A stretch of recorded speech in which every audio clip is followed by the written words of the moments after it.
I'll tell you a story that happened to me when I was in Tipperary. I come home one night and in the usual way I took my supper and went to bed.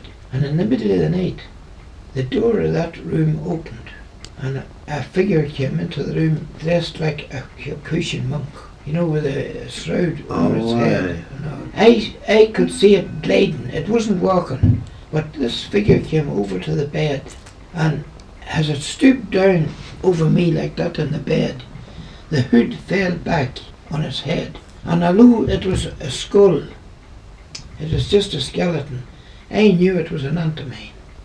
And the screech that I let out of me, and I knew it was an antimane, although there was no likeness, resemblance or anything. Aye. Oh, was your aunt dead? My aunt was dead at the time. I've heard as well that some people can see things and other people can't.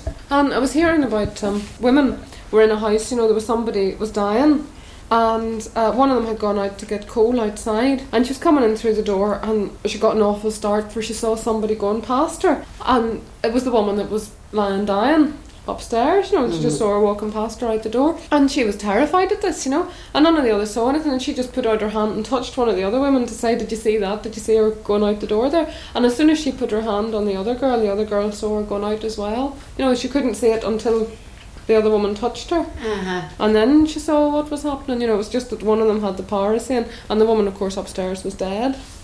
My grandfather, when he lived at Lisleigh, was coming home out of Armagh one occasion.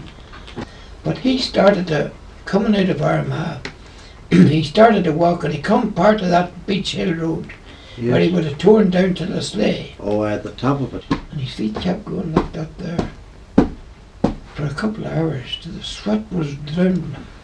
My goodness. And there he was doing like this, when a man overtook him on the road, and my grandfather says to him, I can't move out of this. Oh, he says, wait till I get by from ye, and as soon as I get by, take your coat off and change your coat inside out, and you'll get home. And grandfather took his coat off and changed it, and fell down on the road from sheer exhaustion.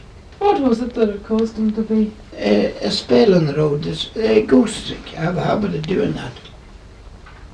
Them's true stories.